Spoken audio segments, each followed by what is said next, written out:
Elias, um profeta. Profetizou Messias. Moisés, o da lei. Cessou a lei. Cumpre-se a lei e os profetas na vida de Cristo. Encerra-se as profecias, encerra-se o tempo da lei, inicia-se o tempo de Cristo, o tempo da graça. É só isso que Deus está revelando no Evangelho.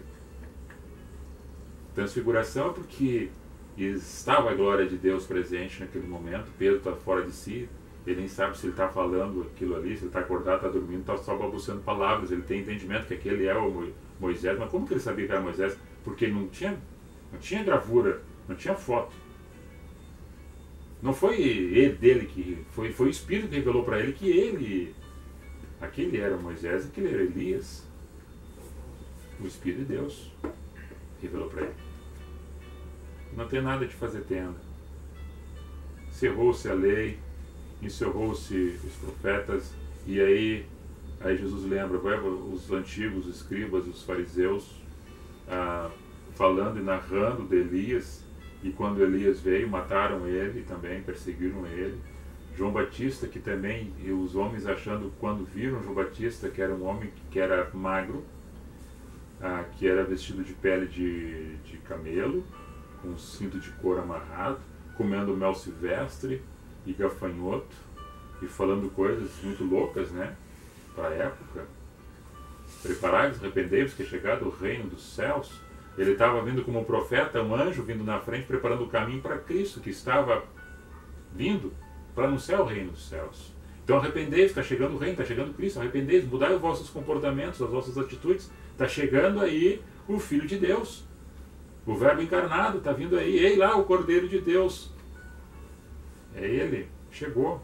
6 meses de diferença de idade de João Batista para Jesus. Aí Jesus faz referência dele como os outros fizeram, achando, ei, aquele homem parece que tem um espírito de Elias sobre ele. Então por isso que alguns falam que mistura as coisas, né? O parecido, quando nós olhamos um filho ou uma filha, quando alguém olha para alguém da casa, da família, diz assim, esse parece com o pai, esse parece com a mãe, esse parece com o avô. A pessoa nem está mais aqui. Pá, agora eu vi o sorriso do teu pai na tua face, o sorriso da tua mãe, agora tu deu uma gargalhada, parecia o teu avô rindo. Simplesmente um ato parecido. Quando aparece esse homem trajado dessa forma, que é o João Batista, eles imaginaram que era o Elias. O Elias no Antigo Testamento apareceu agora de novo. Parece que ele é o Elias falando, parece que o Espírito de Elias está nele. Ele estava somente fazendo uma colocação.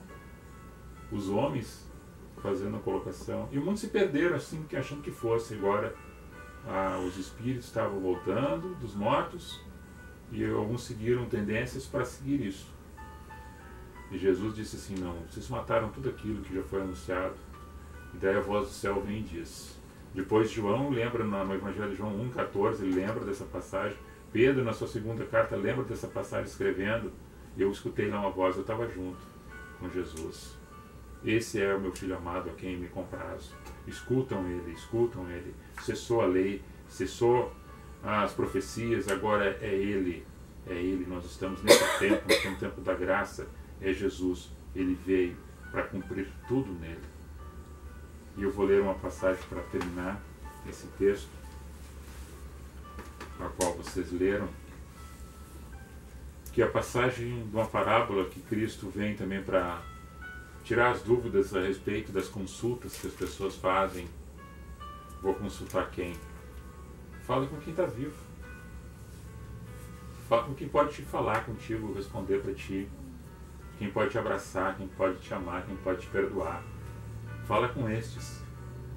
Que havia um homem rico e vestia-se de muita riqueza, de puro linho finíssimo. Isso é Lucas 16, verso 19 a seguir, a parábola do rico e do Lázaro. Lucas 16, verso 19 a seguir.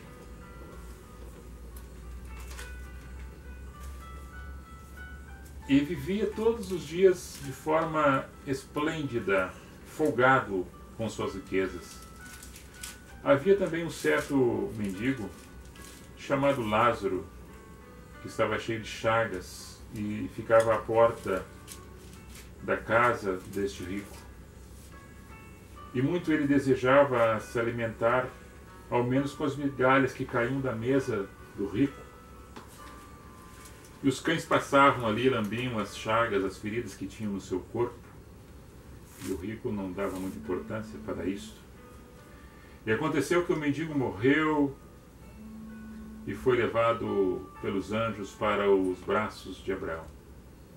E morreu também o rico e ele foi sepultado.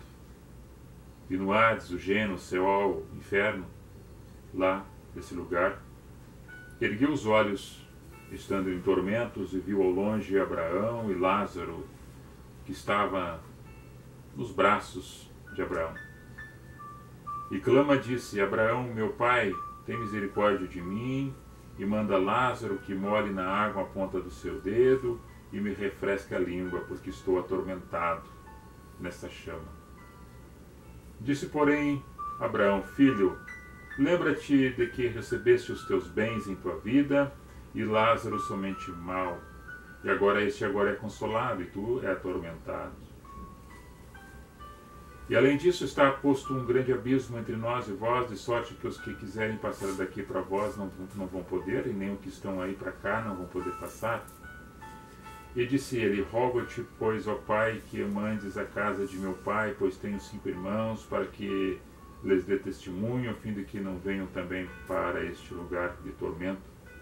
Disse-lhe, pois, Abraão: eles têm a Moisés, os profetas, ouçam a ele. E disse: não, Abraão, meu pai, mas se algum dos mortos fosse ter com eles, arrepender-se-iam.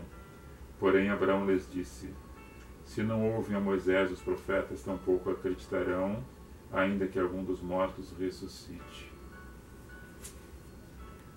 E Jesus, que está falando essa parábola, ele cita nomes de Abraão, que é o pai da fé, Moisés, que é o da lei, e os profetas que falavam do tempo vindouro, que aconteceria lá na frente, no tempo que eles estavam.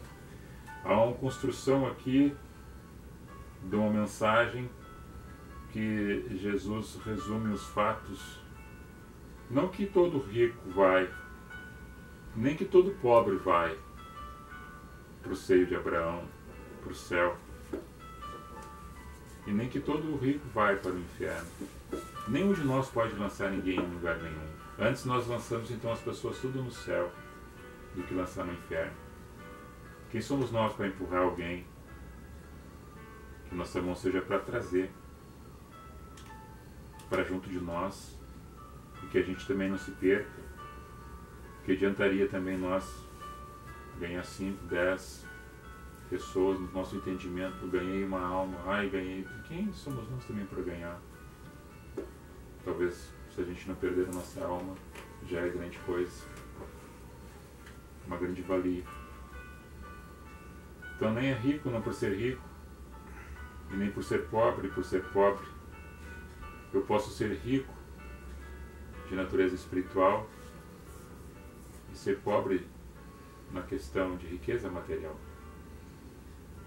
Eu posso ser rico também material e ser rico na forma espiritual.